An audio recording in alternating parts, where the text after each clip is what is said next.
مسجد نبوی کا ماحول تھا، مدینہ شریف کی فضائیں تھیں، صحابہ حضور کی صحبت میں جلوہ فراز تھے، نور بٹ رہا تھا، اجالے اتر رہے تھے، صحابہ کے من روشنی سے مالا مال تھے۔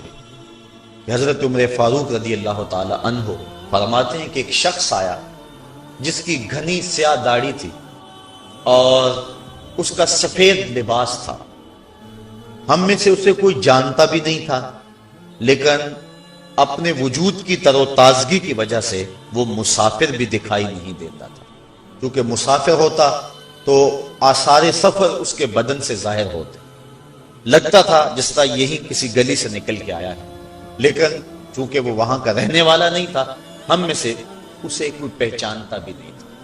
اب وہ حضور کی خدمت میں آیا، فَأَسْنَدَ رُكْبَتَيْهِ إِلَىٰ رُكْبَتَيْهِ، اور اپنے گھٹنوں کو جوڑ کر حضور کے گھٹنوں کے ساتھ ملا کر بیٹھ گیا، اور حضور علیہ السلام سے عرض کرتا ہے کہ حضور مجھے خبر دیجئے کہ ایمان کیا ہے۔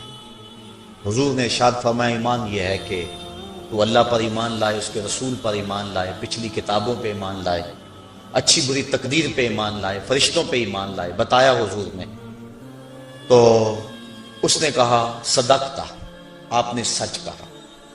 کہتے ہیں ہمیں بڑا تعجب ہوا کہ خود ہی سوال کرتا ہے اور خود ہی تائید کر دیتا ہے۔ پھر کہنے لگا اسلام کیا ہے؟ تو حضور علیہ السلام نے فرمایا اسلام یہ ہے کہ تو نماز پڑھے، روزہ رکھے، حج کرے، زکوٰۃ ادا کرے، اراکین اسلام اس کو بیان کیے۔ کہنے لگا آپ نے سچ کہا۔ کہتے ہیں ہمیں پھر تعجب ہوا کہ خود ہی ایک بات کہہ رہا ہے اور خود ہی پھر اس کی تصدیق کر رہا ہے۔ کہتے ہیں پھر وہ پوچھتا ہے مل احسان، حضور احسان کیا ہے؟ تو حضور علیہ السلام نے جواباً فرمایا ان تعبد ربک کأنک تراہ، احسان یہ ہے کہ تو اللہ کی عبادت اس طرح کرے کہ گویا تو اسے دیکھ رہا ہے، اور اگر یہ کیفیت تجھے نصیب نہیں ہوتی تو کم از کم یہ کیفیت نصیب ہو جائے کہ وہ تجھے دیکھ رہا۔ تو وہ کہنے لگا ہاں آپ نے سچ کہا۔ پھر اس کے بعد اس نے قیامت کی کچھ نشانیوں کے بارے میں سوال کیا، تو حضور علیہ السلام نے جواب مرحمت فرمائے۔ جب وہ شخص اٹھ کے چلا گیا تو حضور نے فرمایا عمر جانتے تھے یہ شخص کون ہے؟ کہا اللہ و رسولہ عالم، اللہ اس کا رسول خوب جانتا ہے۔ فرمایا ھذا جبریل، یہ جبریل امین تھا اور تمہیں تمہارا سکھانے کے لیے آیا تھا۔ جبریل نے جب امت کو دین سکھایا تو سب سے پہلے یہ بات سکھائی کہ حضور کی چوکھٹ میں بیٹھنے کا ادب کیا ہے۔ دونوں گھٹنے بچھا کر وہ اس طرح حضور کی چوکھٹ میں ادب کے ساتھ بیٹھا، اور اس کے بعد حضور سے اس نے سوالات کیے۔ تو فرمایا یہ جبریل امین تھے جو تمہیں تمہارا دین سکھانے کے لیے آئے تھے۔ تو جبریل امین نے جو دین سکھایا، جو چیزیں پوچھی وہ تین چیزیں تھیں، ایمان کیا ہے، اسلام کیا ہے اور احسان کیا ہے۔ تو حضور علیہ السلام نے جو طریقت بیان فرمائی وہ یہ تھی کہ اللہ کی عبادت تو اس طرح کرے کہ جس طرح تو اسے دیکھتا ہے۔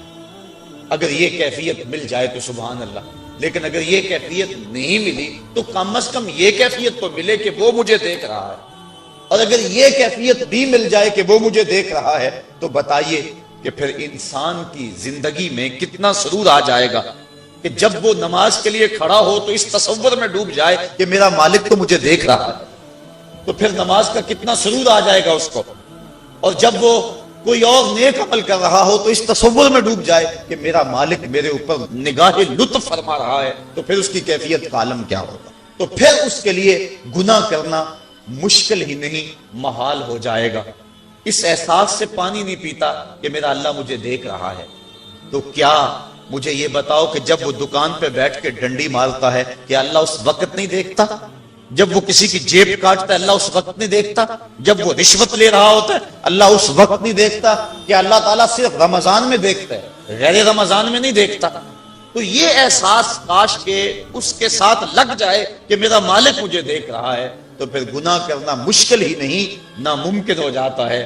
ساتویں کوٹھڑی میں جب سارے دروازے بند کر کے بت کے اوپر موٹا کپڑا ڈال کے زلیخا بولی ہے تلک یوسف اب آ جاؤ نا، اب تو کوئی نہیں دیکھ رہا ہے، تو یہی احساس تھا جس نے روشنی دی۔ قال معاذ اللہ کہا اللہ کی پناہ، تو اپنے معبود سے موٹی چادر ڈال کر چھپ گئی، لیکن میرا خدا تو ساتویں کوٹھڑی میں بھی دیکھ رہا ہے۔ پھر اتنی روشنی برسی، اتنے اجالے اترے کہ گناہ کیا، گناہ کا تصور بھی محال ہو گیا۔ تو یہ یقین، یہ اذعان کہ میرا مالک مجھ کو دیکھ رہا ہے، انسان کے لیے گناہ کو مشکل ہی نہیں ناممکن بنا۔ حضور نے منبر کی تینوں سیڑھیوں پہ قدم رکھا اور ہر سیڑھی پہ حضور نے آمین آمین پکارا۔ تو بعد میں جب حضور سے پوچھا گیا، حضور بات سمجھ نہیں آئی، کوئی دعا مانگنے والا دکھائی نہیں دے رہا تھا اور آپ آمین آمین کہہ رہے تھے، تو رسول کریم صلی اللہ علیہ وسلم نے ارشاد فرمایا، میرے پاس جبریل امین آئے تھے اور میں نے منبر کی پہلی سیڑھی پہ جب پاؤں رکھا تو انہوں نے کہا کہ اس شخص کی ناک کا کالود ہو جس نے والدین کو بڑھاپے میں پایا اور ان کی خدمت کر کے جنتی نہ ہوا۔ تو میں نے آمین کہا۔ تو پھر دوسری سیڑھی پہ میرا قدم آیا تو اس نے کہا اس شخص کی ناک کا کالود ہو جس نے ماہ سیام رمضان المبارک کو پایا اور عبادات کر کے جنتی نہ ہو سکا۔ تو میں نے اس پہ بھی آمین کہا۔ تو کہا اس شخص کی ناک بھی خاک آلود ہو کہ جس کے سامنے حضور آپ کا ذکر کیا گیا اور اس نے آپ پر درود نہ پڑھا۔ تو میں نے اس پہ بھی آمین کہا۔ تو ماہ سیام آئے اور گزر جائے اور ہم اس کے دامن سے کچھ بھی حاصل نہ کر سکیں۔ وہ کہتے ہیں جو ساون میں بھی ترہائے رہتے ہیں، پیاسے رہتے ہیں، تو وہ کب سیراب ہوں گے؟ جو موسم نور میں، موسم رمضان میں بھی پیاسے رہ جائیں گے، جن کا من سیراب نہیں ہوگا، جن کے باطن میں جو ہے وہ تقوی کے پھول نہیں کھلیں گے، تو وہ کھیتیاں پھر ہری کب ہوں گی؟ جو موسم بہار میں بھی ہری نہیں ہوں گی، جو موسم رحمت میں بھی ہری نہیں ہوں گی، جو کھیتیاں موسم مغفرت میں بھی ہری نہیں ہوں گی، موسم نجات میں بھی ہری نہیں ہوں گی، تو مجھے بتائیے کہ وہ کب ہری ہوں گی؟ ان کی خزاں کب ختم ہوگی؟ تو یہ موسم بہار کا ہے، یہ گھڑیاں بہار کی ہیں۔ زندگی میں پتہ نہیں دوبارہ ماہ سیام کے لمحے نصیب ہوتے ہیں یا کہ نہیں۔ آئیے اس ماہ سیام کو سچی توبہ کر کے ہم اللہ کے حضور حاضر ہو جائیں اور زندگی کا حقیقی حسن اور حقیقی جمال کشید کریں۔ رب کہتا ہے محبوب میں نے تجھے راضی کرنا ہے، اور ہم حضور کے مزاج سے واقف ہیں، جب تک امت بخشی نہ گئی میرے حضور راضی ہوں گے ہی نہیں۔ اللہ اکبر، کیا منظر ہوگا! اللہ تعالیٰ محبوب کو راضی کرنا چاہے گا اور پھر محبوب اتنے لوگوں کی شفاعت کریں گے کہ اللہ تعالیٰ کہے گا اردیت یا محمد صلی اللہ علیہ وسلم، محبوب کیا آپ راضی ہو گئے ہیں؟ تو حضور کہیں گے ردی تو ہاں میرے مالک میں راضی ہو گیا، میں راضی ہو گیا۔ حضرت ابراہیم علیہ السلام کا قول پڑھ رہے تھے قرآن مجید میں، اللہ کے محبوب تلاوت کرتے کرتے، کیا فمن تابعنی فإنہ منی ومن عصانی فإنک غفور الرحیم، مالک نیکوکار میرے اور بدکار تیری رحمتوں کے حوالے۔ اور حضرت عیسیٰ نے کیا کہا؟ فإن تعذبہم فإنہم عبادک، مالک اگر تو ان کو عذاب دے تو یہ تیرے بندے ہیں، تو جان اور تیرے بندے جان۔ یہ دونوں آیات جب میرے حضور نے پڑھی نا تو میرے حضور رو پڑے اور حضور نے ہاتھ اٹھا دیے اور کیا کہا؟ اللہم امتی امتی، اے اللہ میری امت، فبقا، اور ساتھ ہی میرے حضور رو پڑے، چشمان اقدس سے آنسوں کی لڑی، اللہ اکبر، برابر حضور کے رخساروں کو چھوتی ہوئی، حضور کی گود میں جو ہے وہ آنسو گر رہے ہیں، حضور روئے جا رہے ہیں۔ اللہم امتی امتی فبقا، اے اللہ میری امت، اور ساتھ حضور رو پڑے۔ اللہ تعالیٰ نے فرمایا یا جبریل اذهب الى محمد وسل ما یبکیہ وربک عالم، جبریل جلدی جا میرے محبوب سے پوچھ روئے کیوں ہو، وسل ما یبکیہ، جا کے میرے محبوب سے پوچھ کے آ محبوب کیوں روئے ہو، وربک عالم، جبریل سنو تیرا رب جانتا بھی ہے محبوب کیوں رویا ہے، لیکن تو بھی تو پوچھ کے آنا، پروٹوکول ہے محبوب کا۔ اللہ اکبر، رب جانتا ہے محبوب کیوں روئے، کہا جبریل جلدی جا میرے محبوب کو میرا سلام دے اور میرے محبوب سے پوچھ ما یبکی ہے، کیوں روئے ہو، وربک عالم، اے جبریل تیرا رب جانتا ہے میرا محبوب کیوں رویا ہے، لیکن جا تو پوچھ کے آ۔ جبریل حاضر خدمت ہوئے اور کہا رب سلام دیتا ہے اور رب فرماتا ہے محبوب کیوں روئے ہو، کیا ہوا؟ تو محبوب نے کہا میں خود نہیں روتا، امت کا غم رلاتا ہے، میں خود نہیں روتا، امت کا غم رلاتا ہے۔ حضرت ابراہیم نے تو کہا چنگے چنگے میرے مندے تیری رحمت کے حوالے، حضرت عیسیٰ علیہ السلام نے کہا مالک تو نے عذاب دینا چاہتا ہے تو جان تیرے بندے جانے، لیکن حضور نے گناہ گاروں کو آغوش میں سمیٹ کے کہا مالک میرے امتی، اور ساتھ چشمان سے آنسو۔ اللہ اکبر۔ کہا میں نہیں روتا، امت کا غم رلاتا ہے۔ تو جبریل واپس گئے بارگاہ عزدی میں، عرض کی مالک تیرا محبوب امت کے غم میں رو رہا ہے۔ کہا جبریل پھر جاؤ اور میرے نبی کو میرا سلام دو اور کہو محبوب پریشان نہیں ہوں، جیسا کہو گے ویسے ہی کر لیں گے، امت کے معاملے میں آپ کو رنجیدہ نہیں ہونے دیں گے۔ والا سوفا یوتی کا ربو کا فطر، ذرا دیکھیے تو صحیح، لام جو تاکید کا آیا نا صوفا کے اوپر، اس میں بڑا حسن ہے، ضرور ضرور راضی کریں گے۔ والا صوفا یعطی کا، ان قریب محبوب آپ کا رب آپ کو اتنا دے گا۔ اللہ اکبر۔ والا صوفا یعطی کا ربو کا، آپ کا رب آپ کو، یہ آپ کا تکرار جو ہے اس میں بھی کیا حسن ہے۔ والا صوفا یعطی کا ربو کا فطر، آپ کا رب آپ کو اتنا نوازے گا کہ آپ راضی ہو جائیں گے۔ 3 مرتبہ آپ ذرا دیکھیے رنگ کیسا ہے۔ رب اپنے محبوب سے فرما رہا ہے والا سوفا یعطی کا ربو کا فطر، دعا آپ کا رب آپ کو ایسا نوازے گا کہ آپ راضی ہو جائیں گے۔ اللہ اکبر۔ اور حضور کیا کہتے ہیں میں تو راضی نہیں ہوں گا جب تک میری امت کا ایک گناہ گار نہ بخشا گیا۔ رب نے کہا محبوب ایسے بھی کر لیں گے۔ پھر منظر کیا ہوگا، بریلی کے تاجدار سے سنیے، پیش حق مجدہ شفاعت کا سناتے جائیں گے، پیش حق مجدہ شفاعت کا سناتے جائیں گے، آپ روتے جائیں گے ہم کو ہنساتے جائیں گے۔ انسانی فطرت ہے کہ وہ بھاگتا ہے نق کی طرف، اور دنیا کی زندگی اس کے لیے ایک میٹھا خواب ہے، حلم کہا گیا، میٹھا خواب، اور وہ بھول جاتا ہے کہ یہ سب کچھ ٹوٹ کے بکھر جانے والی چیزیں اور یہ سب کچھ یہاں رہ جانے والا ہے۔ دنیا اس کو میٹھی لگتی ہے، دل آویز لگتی ہے، اور اس دل آویزی میں اتنا کھو جاتا ہے کہ وہ اپنے مقصد زندگی سے منحرف ہو جاتا ہے۔ جو اس کا مقصود حیات تھا، جس کے لیے اس کی تخلیق ہوئی ہے، اس سے وہ پھر جاتا ہے۔ اللہ تعالیٰ نے تنبیہ کے انداز کے اندر حضرت انسان کی اس فطرت کو بیان بھی فرمایا اور اس کو جھنجھوڑ کر کے کہا کہ تیرا ان دنیا کی بھول بھلائیوں میں کھو جانا مقصد نہیں تھا، تیرا مقصد اپنے مالک کی رضا جوئی اور اس کے قرب کی تلاش تھی۔ تو فرمایا بل تؤثرون الحیات الدنیا، تمہارا ترجیحی انداز کیا ہے کہ تم دنیا کی جیتی زندگی کو ترجیح دیتے ہو، والآخرۃ خیر وابقی، حالانکہ آخرت بہتر بھی ہے اور آخرت دائمی بھی ہے، نہ ختم ہونے والی زندگی ہے آخرت، کبھی ختم نہیں ہوگی۔ یہ دنیا جتنی بھی ہو، ایک آدمی 100 سال بھی زندگی پائے تو پھر بھی تو موت ہی ہے۔ حضرت موسیٰ علیہ السلام کے پاس جب قبض روح کے لیے اسرائیل آئے تھے تو پوچھا کدھر آئے ہو، کہا قبض روح کے لیے آیا ہوں، تو انہوں نے تھپڑ لگا دیا، فلطم علی وجہہ، تو واپس چلے گئے تو کہا مالک ایک ایسے شخص کے پاس بھیجا جو مرنا ہی نہیں چاہتا، تو کہا پھر جا میرے بندے کے پاس اور اسے کہہ کہ ایک بیل کی پشت پہ ہاتھ رکھیے گا اور جتنے بال نیچے آئیں گے اتنی عمر بڑھا دیں۔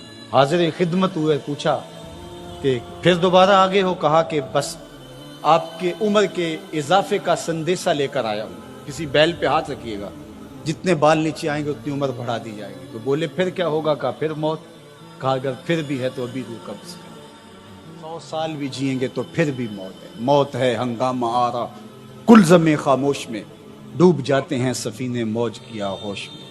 اگر کسی نے ہمیشہ رہنا ہوتا اس ظاہری زندگی میں تو انبیاء کو موت نہ آتی، لیکن یہ ضابطہ ان پر بھی پورا ہوا۔ شہنشاہ، کج کلا بادشاہ، بڑے بڑے حکامہ، دانشور، صحت مند افراد بھی آغوش موت میں اتر گئے۔ میں اور آپ ہوتے کیا ہیں؟ ہم تو ایک ایسا جرثومہ جو خوردبین سے بھی پورا دکھائی نہیں دیتا، اس نے پوری دنیا کو ہلا کے رکھ دیا۔ انسان ذرا دیکھ تو ہے کیا، وما یعلم جنود ربک الا ھو، اللہ کے لشکروں کو تو جانتا ہی نہیں ہے کہ اس کے لشکر کیسے، وہ لنگڑے مچھر سے نمرود کے تکبر کو خاک میں ملانا جانتا ہے، وہ ابابیلوں سے ہاتھی مروانا جانتا ہے، وہ کرونا وائرس سے پوری دنیا کا نظام معطل کرنا جانتا ہے، اس کے لیے کوئی مشکل نہیں ہے۔ والآخرۃ خیر وابقی، کہا آخرت بہتر بھی ہے، دائمی بھی ہے۔ زندگی تو گزر ہی جاتی ہے جیسے گزرے، اصل زندگی آخرت کی زندگی ہے۔ خندق کھودتے صحابہ پر پیار آیا تو یہی کہا، اللہ زندگی وہی ہے جو آخرت کی زندگی ہے، میرے انصار کو بھی بخش دے، میرے مہاجروں کو بھی بخش دے۔ یہ زندگی اچھی بنا لیں، میں نہیں آپ کو روکتا، گھر بھی اچھا بنا لیں، گاڑی بھی آپ کے پاس اچھی ہونی چاہیے، اچھا کھائیں اچھا پہنیں، بالکل نہیں روکتا، شریعت بھی منع نہیں کرتی، لیکن یہ چیزیں اگر آخرت کے سودے پر ہوں، آخرت کو برباد کر کے حاصل کی جائیں تو یہ خسارے کا سودا ہے۔ اور اگر آخرت کا کچھ نہیں بگڑتا اور دنیا کی زندگی بھی سنورتی ہے تو یہ راستے ملتے ہیں، ہمارا دین ہمیں راستہ دیتا ہے۔ تو آئیے یہ جہاں بھی سوار لیجئے، وہ جہاں بھی سوار لیجئے، میں اور آپ ایک ایک سانس اللہ کے لیے، اس کے رسول کے لیے بسر کریں، ہم جیے تو اس کے لیے، ہم مرے تو اس کے لیے۔ اللہ ہم کو دنیا آخرت کی بلائیاں نصیب فرمائے۔ محبوب کو سجدہ کرنا یہ جائز نہیں ہے، اللہ کے علاوہ کسی کو جائز نہیں ہے۔ اب جب جبریل آئے معراج کی رات اور حضور علیہ السلام کے قدموں میں بیٹھ کر حضور کے قدموں کو چومتے رہے، یا جبریلو قبل قدمے، اے جبریل میرے محبوب کے قدموں کو بار بار چوم۔ ہمارے نقیب محترم بھی اور ہمارے ثنا خان بھی میرے علم کے مطابق جو ہے وہ مکمل عالم بھی ہے، تو یہ قبل تفیل ہے اور یہ کثرت ماخذ چاہتا ہے، یعنی ایک بار نہیں بار بار، قبل قدمہ ہے، اور قدمہ نہیں قدمہ ہے تسمیہ ہے، یعنی اے جبریل میرے محبوب کے قدموں کو بار بار چوم۔ اور جب جبریل کے قدم، جبریل کا سر حضور کے قدموں میں تھا تو شاعر کا ذوق ہے کہ شاعر کہے کہ جبریل سجدہ کر رہا ہے، لیکن اگر کہیں تو شریعت قدغن لگاتی ہے، لیکن شاعرانہ ذوق مجبور کر رہا ہے۔ اب اعلیٰ حضرت کا انداز دیکھیں، یہ نہیں کہا کہ جبریل سجدہ کر رہے ہیں، لیکن اپنے شاعرانہ ذوق کی تسکین بھی کریں گے۔ فرماتے ہیں تاج روح القدس کے موتی جسے سجدہ کریں۔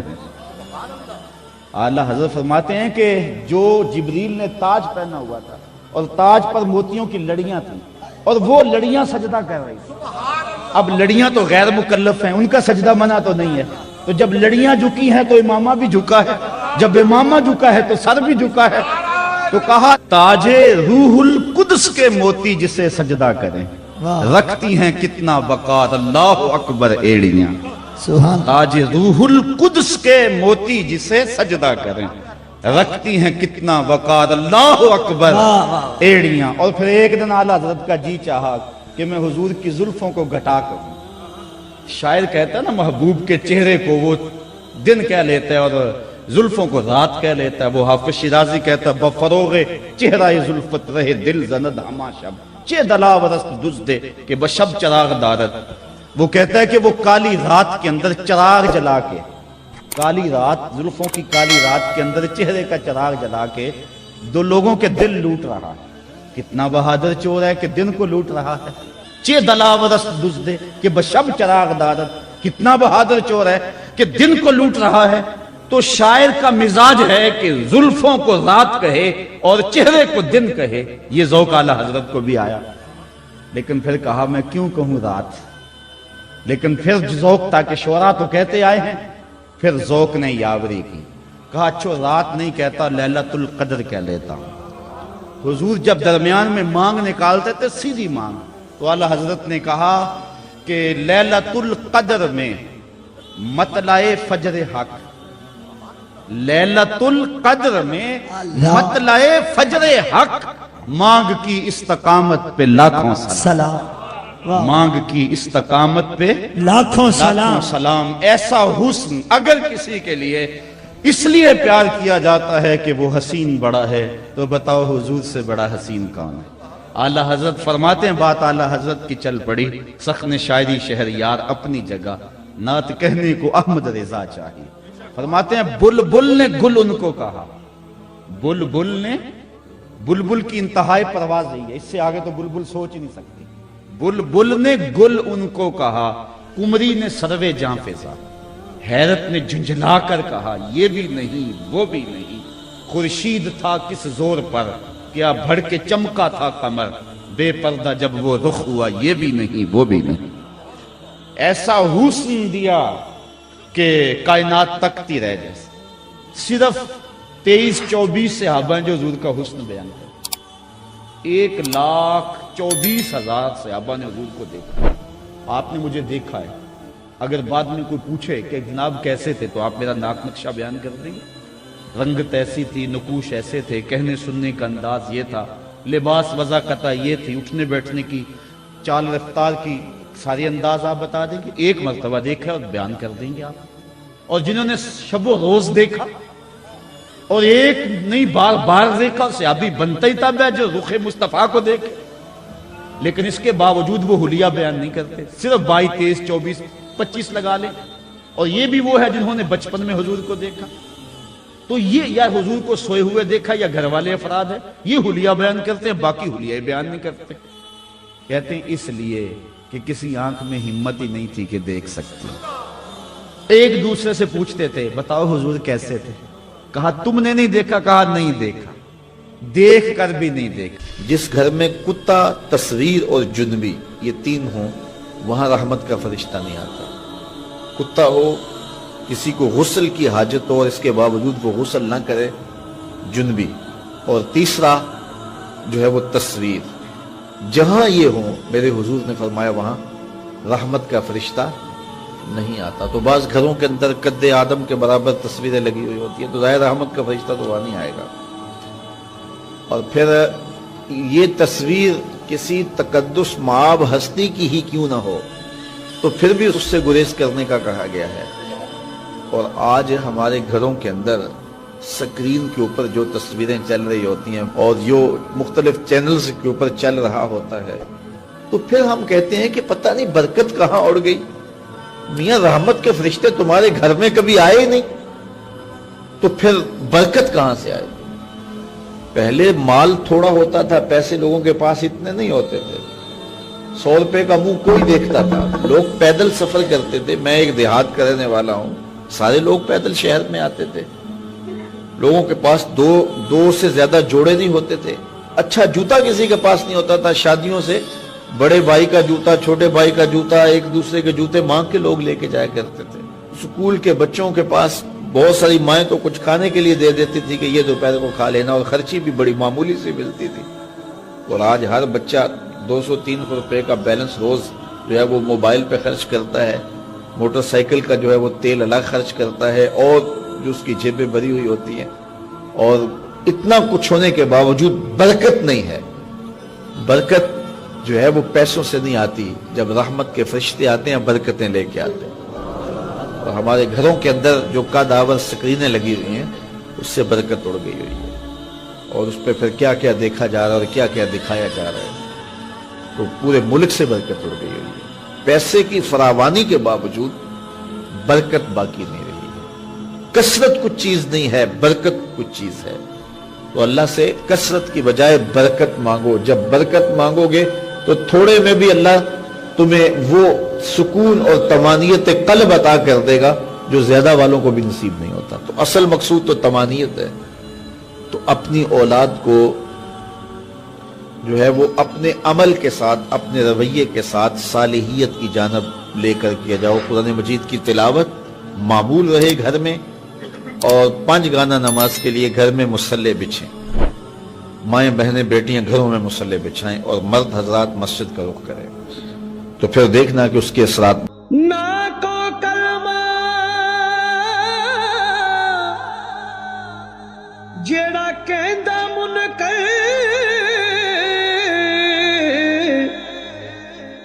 وے تو ہورو ایک سببو بلے شاہ چلے اوتھے وسیعے جتھے منع نہ کرن شرع۔ تو وہ بڑا خوش ہوا، تھپکی دی اپنے چیلوں کو کہ تو نے بہت اچھا کیا ہے۔ پھر کسی نے آگے بتایا کہ میں نے چوری کی واردات کروا دی ہے، تو اس نے اس کو بھی تھپکی دی۔ پھر کسی نے کہا کہ میں نے جو ہے وہ برائی اور بدی تک لوگوں کو پہنچا دیا ہے، اور زناکاری میں لوگ میری کوششوں سے مبتلا ہو گئے ہیں۔ تو اس نے کہا واہ واہ، تو نے بھی بہت اچھا کام کیا، اس کو بھی داد دی۔ تو مختلف لوگ آ کے اپنی کاروائیاں اس کے چیلے چانٹے بیان کرتے رہے، اور ایک آیا اور اس نے کہا کہ ایک طالب علم جا رہا تھا تو میں نے اس کو ورغلا کر کے جو ہے وہ دین کی راہوں سے دور کر دیا ہے۔ تو وہ پڑھنے جا رہا تھا لیکن اس نے اپنا رخ بدل لیا تو وہ اچھل پڑا۔ تو باقیوں نے کہا کہ ہم نے اتنے بڑے بڑے کام کیے ہیں، یہ تو ایک معمولی کام تھا۔ اس نے کہا تمہیں نہیں پتا یہ کتنا بڑا کام کر کے آیا ہے۔ تو شیطان انسانوں کے روپ میں بھی ہوتا ہے۔ تو بعض اوقات جو علم پڑھنے والے ہوتے ہیں ان طلباء کو شیطان بھی وسوسہ اندازی کرتا ہے، اور بعض لوگ بھی کہتے ہیں جی تمہارا مستقبل کیا ہوگا۔ دینی طلباء کے لیے بڑے مسائل ہوتے ہیں، وہ کہتے ہیں جی تمہارا مستقبل کیا ہوگا۔ مستقبل سمجھا کس کو ہے؟ 45 سال زندگی کل ہے، ٹوٹل جو زندگی ہے ہماری، یہ ایوریج زندگی نکالی ہے، کسی کی 60 سال بھی ہو جاتی ہے، لیکن ایوریج کہتے ہیں 45 سال یہاں زندگی ہے۔ اس میں چوتھا حصہ یا تیسرا حصہ تو سو کے گزرتا ہے نا، 8 گھنٹے بھی دن رات میں سوئیں آپ، تو 45 سال زندگی میں سے 15 سال نکل گئے، باقی 30 سال رہ گئے زندگی کے۔ اس میں بھی 8 سال بچپن کے نکال لو۔ وہ میرے ایک دوست نے بڑا حساب لگا کے نا تو وہ کہتا ہے 16 سال بچتے ہیں ٹوٹل۔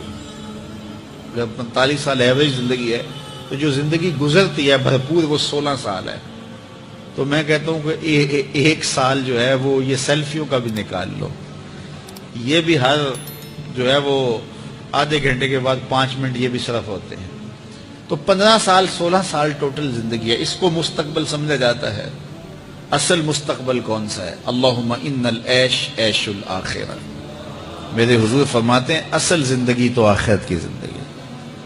تو ہم اگر مستقبل اس کو قرار دے دیں اور یہ ساری زندگی جد و جہد کی زندگی قرار دیں اور آخرت کی کھیتی میرے حضور نے فرمایا، تو پھر مستقبل کا تصور ہی بدل جاتا ہے۔ دیکھیے اس 10-15 سالوں کو 20 سال لگا لیں ان کو اچھا گزارنے کے لیے۔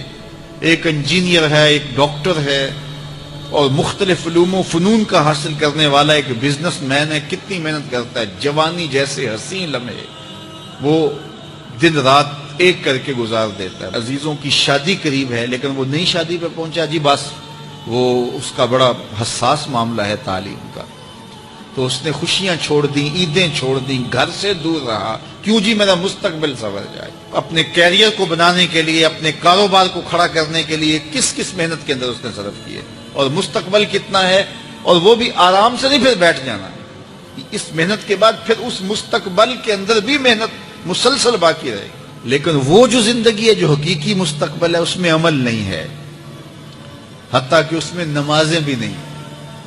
آخرت کی زندگی کے اندر ہمارے لیے نمازیں بھی نہیں ہوں گی، روزے بھی نہیں ہوں گے، پھر ٹینشن فری زندگی ہے۔ وَلَكُمْ فِيهَا مَا تَشْتَهِي أَنفُسُكُمْ، جو دل میں آئے گا سامنے پڑا ہوا ہوگا۔ یہاں تو حسرت میں زندگی گزر جاتی ہے نا کہ یہ چیز مجھے مل جائے، اور ملتی اس وقت ہے جب اس کی خواہش ہی ختم ہو چکی ہوتی ہے۔ لیکن وہاں جو آرزو کرے گا، ابھی آرزو خانہ ذہن میں ہوگی، ابھی ذہن سے دل میں اتر کر کے دل کو بے چین نہیں کرے گی کہ وہ خواہش پہلے پوری ہو چکی ہوگی۔ تو اصل زندگی تو وہ زندگی ہے۔ تو اس لیے شیطان یہ بہکاتا ہے کہ میاں یہ زندگی کیسے گزرے گی، بالخصوص طلباء کو، دین سیکھنے والوں کو۔ میں تو اپنے طلباء کو کہتا ہوں کہ میری زندگی اچھی نہیں گزر رہی، میں نے دین پڑھا ہے، میں دین پڑھانے کے کام میں لگا ہوا ہوں، تو کیا میری زندگی اچھی نہیں گزر رہی؟ میں تو مطمئن ہوں، اطمینان کی زندگی گزر رہی ہے۔ تو دین پڑھو، دین میں خیر ہی خیر ہے، دین میں بلائی ہی بلائی ہے۔ تو دین خیر کی راہوں کا سفر ہے۔ دنیا میں 4 طرح کے لوگ پائے جاتے ہیں۔ پہلا بندہ وہ جس کو اللہ نے مال بھی دیا ہے، علم بھی دیا ہے، شعور بھی ہے، ضروریات دین کا علم بھی ہے، اللہ تعالیٰ نے اس کو فہم عطا کیا ہے، علم دیا ہے، اور وہ اس مال میں اپنے رب سے ڈرتا ہے کہ اس کو غلط جگہ خرچ نہیں کرنا، اور صلہ رحمی بھی کرتا ہے، رشتہ داروں کے حقوق کا خیال بھی رکھتا ہے، اس میں جو اللہ کا حق ہے اس کو بھی ادا کرتا ہے، صلہ رحمی بھی کرتا ہے، اللہ کا حق ادا بھی کرتا ہے، اور جو ہے وہ اللہ سے ڈرتا بھی ہے، مال کو غلط خرچ بھی نہیں کرتا۔ میرے حضور فرماتے ہیں کائنات میں سب سے افضل شخص دیکھنا ہے تو یہ شخص ہے، کائنات میں سب سے افضل شخص یہ ہے کہ جس کو مال بھی دیا گیا اور جس کو علم بھی دیا گیا، اور وہ گڑبڑ نہیں کرتا، وہ اللہ سے ڈرتا ہے، صلہ رحمی کرتا ہے اور مال کا حق ادا کرتا ہے، تو یہ سب سے افضل شخص ہے۔ دوسرا وہ شخص جس کے پاس علم تو ہے لیکن مال اس کے پاس نہیں ہے، اور وہ نیت کا بڑا سچا ہے، سچے دل سے کہتا ہے اگر میرے پاس مال ہوتا تو میں فلاں کی طرح عمل کرتا، وہ فلاں کے پاس مال ہے، اس نے مسجد بنوائی ہے، میں بھی بنواتا، اس نے دارالعلوم تعمیر کیا ہے، میں بھی کرتا، اس نے ہاسپٹل بنوایا ہے، میں بھی کرتا، اس نے مخفی انداز سے غریب بچیوں کی شادیاں کی ہیں، یہ کام میں بھی کرتا، اس نے دکھیوں کے کام آیا ہے، مصیبت زدوں کے کام آیا ہے، میں بھی آتا۔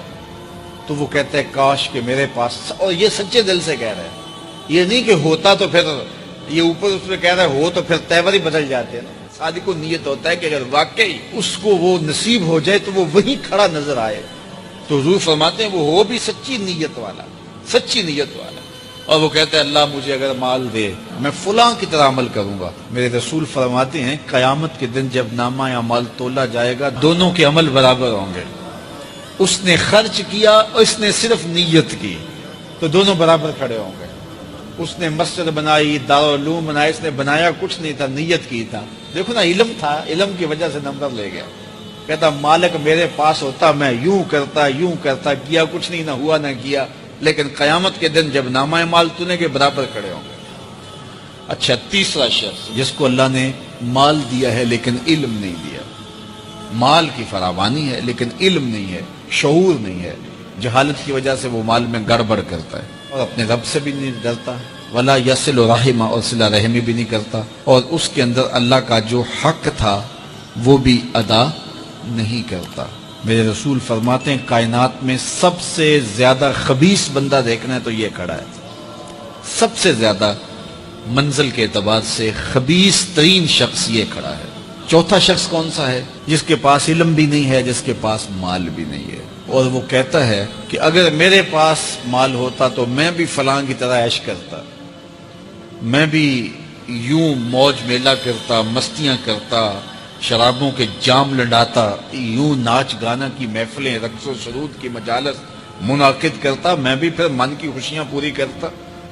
تو وہ جہالت کی وجہ سے وہ کہتا ہے کہ اگر میرے پاس مال ہوتا تو میں بھی اس کی طرح عیش و عشرت کرتا۔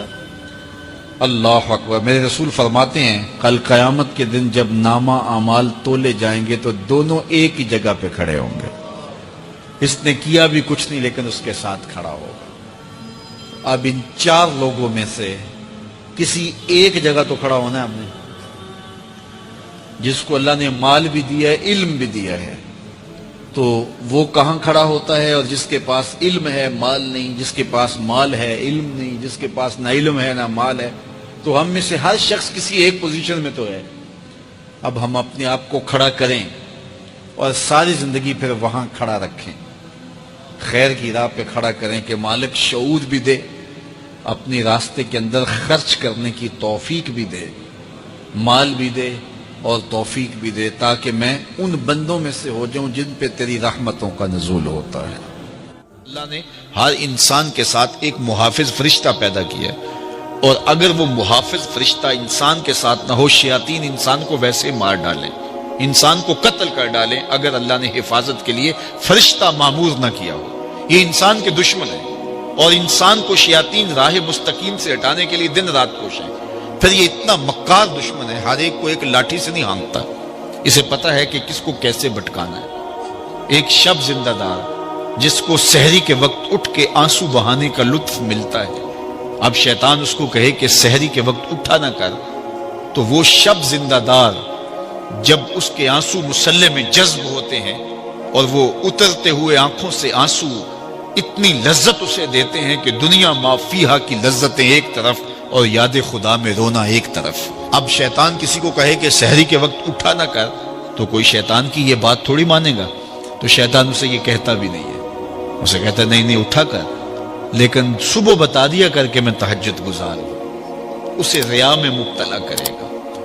ایک شخص جس کی طبع میں فیاضی گندی ہوئی ہے، اب شیطان اس کو کہے کہ تو سخاوت نہ کیا کر، بخل کا درس دے، تو طبعاً جو سخی شخص ہے، جس کی فطرت کے اندر فیاضی ہے، تو وہ شیطان کی اس بات کو تو نہیں مانے گا. شیطان اسے یہ کہتا بھی نہیں کہ تو بخل کر، اسے فضول خرچی کی طرف لگا دے گا، اسے ان کاموں میں خرچ کرنے کی ترغیب دے گا جس کا اس کو اور معاشرے کو کوئی فائدہ نہیں ہوگا. اس لیے شیطان رخ بدلتا ہے. ایک شاعر جس کی طبع کے اندر لطافت ہے، نرمی ہے، محبت ہے، اب شیطان اس کو کہے کہ فلاں کو قتل کر دے، تو شاعر تو شاخ سے پھول بھی نہیں توڑ سکتا، تو پھر وہ کسی کا سر کاٹ دے، یہ کیسے ممکن ہو سکتا ہے؟ شیطان ایک شاعر کو یہ کہتا بھی نہیں، اسے وہ شراب اور شباب کے پیچھے لگا دیتا ہے. اب اتنا سخت دشمن، اتنا مکار دشمن، حضرت سیدنا غوث اعظم رضی اللہ تعالیٰ عنہ فرماتے ہیں میرے اوپر صحاب نور چھا گیا اور آواز آئی، عبد القادر تو نے اللہ کی اتنی عبادت کی ہے، اتنی ریاضت کی ہے کہ شریعت کا ہم تمہیں اب مکلف نہیں رہنے دیتے، اور اب تو نماز نہ پڑھے اور دیگر اعمال نہ کرے تو تجھے کوئی پکڑ نہیں، میں تیرے اوپر ایسے راضی ہو گیا ہوں. تو ایسے بادل سے آواز آئی، کہتے مان میرے دل میں خیال آیا کہ اگر عبادت کا مکلف نہ ہونا ہوتا تو امام الانبیاء صلی اللہ علیہ وسلم سے بڑھ کر کون اللہ کا مقرب تھا. حتی تتورم قدمہ، حضور جب نماز پڑھتے اور اس قدر لمبا قیام کرتے حضور کے مبارک پاؤں سوج جاتے، لیکن ان کو تو کہا گیا وَعْبُدْ رَبَّكَ حَتَّى يَأْتِيَكَ الْيَقِينُ، انہیں تو کہا گیا کہ آخری سانس تک اللہ کی عبادت کرنی ہے. تو میں کون ہوں کہ مجھے کہا جائے کہ تو اب عبادات کا مکلف نہیں رہا، کوئی بات نہیں ہے.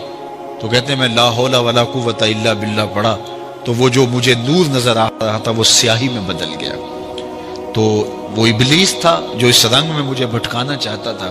کہا عبد القادر اس مرتبے پہ پہنچے ہوئے کتنے لوگوں کو میں نے گمراہ کر دیا، تیرے علم نے تجھے بچا لیا. تو میں نے کہا ظالم میرے علم نے مجھے نہیں بچایا، میرے اللہ کے فضل نے بچایا.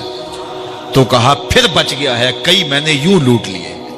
تو اتنا مکار دشمن ہو جو ہمارے اوپر مسلط ہے اور دن رات کوشاں ہے ہماری متاع عمل لوٹنے کے لیے، متاع ایمان لوٹنے کے لیے، تو پھر مجھے بتاؤ کہ ہم کیا غافل ہو کے بیٹھیں گے؟ ایسے ناپاک وجود کا مقابلہ کوئی آسان ہے جو ہماری متاع عمل لوٹتا ہے، متاع ایمان لوٹتا ہے، ہمیں عمل کرنے نہیں دیتا، کریں تو وسواس ڈال رہا ہوتا ہے، کرنے تو ریا میں اور تکبر میں مبتلا کر کے، عجب میں مبتلا کر کے کیا ہوا عمل بھی لوٹ لیتا ہے.